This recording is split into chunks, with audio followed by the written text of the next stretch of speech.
Everyone, welcome back to my Bible journey. Today, we turn to one of the most powerful and direct chapters in the Gospel of Matthew chapter 23. In this chapter, Jesus speaks with unusual intensity. His words are not gentle parables or quiet teaching moments. Instead, they are stronger warnings about hypocrisy, pride, and spiritual blindness. But before we hear the warnings, Jesus begins with an important reminder. Part 1. Respect the teaching, not the hypocrisy.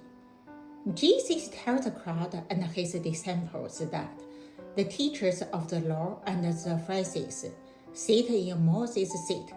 In other words, they are responsible for teaching God's law. So Jesus says something surprising. Listen to what they teach. But then he adds a crucial warning. Do not do what they do, for they do not practice what they preach. These religious leaders knew the scriptures very well. They could quote the law, explain the traditions, and interpret religious rules. But their lives told a different story. They placed heavy burdens on people, strict rules and expectations, yet they were unwilling to help carry those burdens themselves. And even worse, many of their actions were done simply to be seen by others. Their flag trees were made wide, their tassels were long. They loved the places of honor at banquets, and the most important seats in the synagogues. They loved being greeted in the marketplaces and being called a rabbi. Their faith had become a performance. Jesus reminds his followers that true greatness in God's kingdom looks very different. He says, "The greatest among you will be your servant." And then he gives a principle that echoes throughout the Bible. Whoever exalts himself will be humbled, and whoever humbles himself will be exalted. Part 2. The 7th verse. Then the tone of the chapter changes dramatically. Jesus turns directly to the Pharisees and the teachers of the law and pronounces a series of warnings, often called the 7th verse. First, Jesus says they shut the door of the kingdom of heaven in people's faces. Instead of helping people find God, they made faith complicated and restrictive. Second, he says they travel land and sea to win a convert. Yet, when someone converts, they turn that person into twice the child of hell as themselves.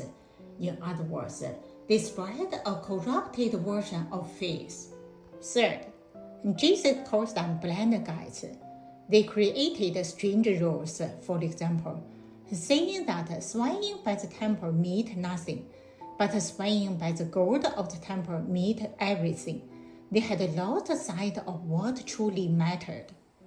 Fourth, he criticizes their obsession with tiny details. They carefully tensed herbs like mint, dill, and cumin, yet they neglected the whiter matters of the law, justice, mercy, and faithfulness. Jesus said, "They're like people who stretch out a tiny net from their drink, but swallow a camel." It is a powerful image of misplaced priorities.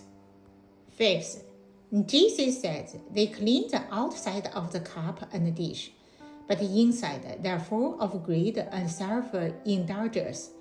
Outwardly, they appear righteous, but inwardly, they are corrupt. Sixth, he compares them to a whitewashed tube, beautiful on the outside, but inside filled with death and decay. And finally, Jesus exposes their greatest irony. They build a monument for the prophets of the past and claim they would never have harmed them, yet they are preparing for reject and persecute God's messengers in their own time, including Jesus himself. Part 3. Jesus' sorrow for Jerusalem.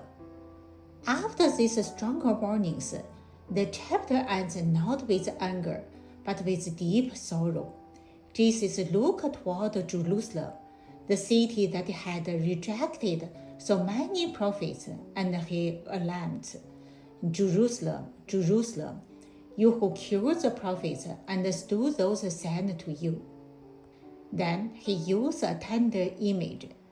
How often I have longed to gather your children together, as a hen gathers her chicks under her wings, but you were not willing. Behind all the warnings and rebukes lies a heart full of compassion. Jesus wanted to protect them, guide them, and bring them into God's kingdom, but they refused. Last part, conclusion. Matthew 23 is not only a warning to ancient religious leaders, it is also a mirror for all of us. It reminds us that faith is not about appearance, titles, or public recognition. True faith is about humility. It's about practicing what we believe. It's about valuing justice, mercy, and faithfulness. Matthew 23 is coming to the end. Thank you for your time to watch. If you like, please share and subscribe. See you Matthew 24.